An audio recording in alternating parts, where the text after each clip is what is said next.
Assalamualaikum warahmatullahi wabarakatuh.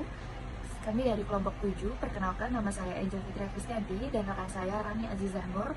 Kami dari program Studi Hukum Ekonomi Syariah Fakultas Syariah IAIN Palangkaraya.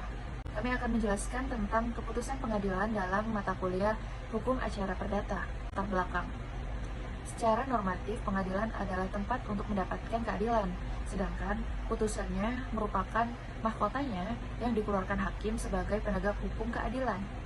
Nah, keadilan putusan hakim harus memiliki tujuan, yaitu yang pertama, merupakan solusi autoritatif, artinya kayak dapat memberikan solusi terhadap masalah hukum yang dihadapi pada pihak kedua, harus mendukung efisiensi, artinya mudah, cepat, dan biayanya ringan. Yang ketiga, harus sesuai dengan tujuan undang-undang yang dijadikan dasar hukum, dasar putusan pengadilan, dan harus mengandung aspek aksesibilitas, yaitu ketertiban sosial ataupun ketertiban masyarakat. Lalu putusan hakim itu ada fairness, yaitu harus memberi kesempatan yang sama pada pihak yang berperkara. Keputusan pengadilan dalam dunia peradilan dibedakan antara putusan dan penetapan hakim. Eksistensi dari putusan hakim atau lazim disebut dengan istilah putusan pengadilan, sangat diperlukan untuk menyelesaikan perkara perdata. Putusan hakim sebagai pernyataan yang pasti sebagai pejabat negara yang diberi wewenang untuk memberikan keputusan yang diucapkan dalam persidangan dan untuk mengakhiri atau menyelesaikan suatu perkara atau sengketa antara pihak. Keputusan pengadilan merupakan cikal bakal deduksi sebagai hasil dari putusan pengadilan. Perbedaan antara undang-undang dan putusan pengadilan, pemutusan pengadilan itu memuat secara khusus yang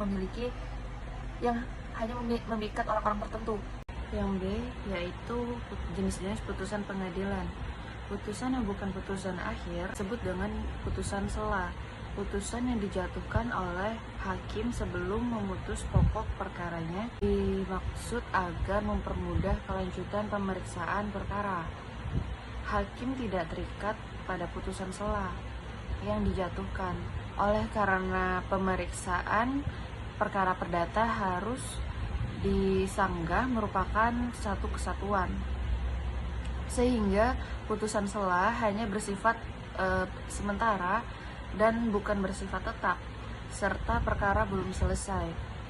Putusan sela dapat berupa putusan pator, putusan interlokutor, putusan provisional, dan putusan detail. Lalu yang kedua itu ada putusan akhir.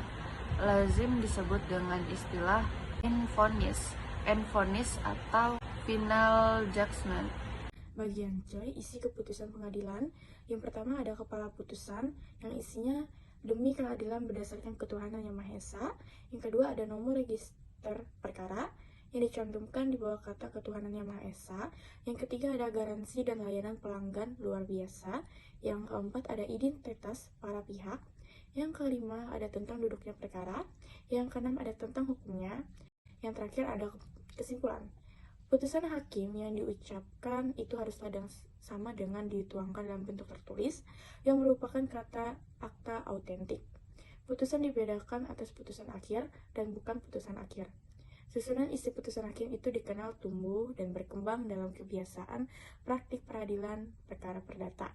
Pada hakikatnya, susunan dan isi putusan hakim dalam perkara perdata memuat hal-hal, yakni kepala putusan, nomor register perkara, nama pengadilan yang memutus perkara, identitas para pihak, tentang duduknya perkara, dan tentang hukumnya.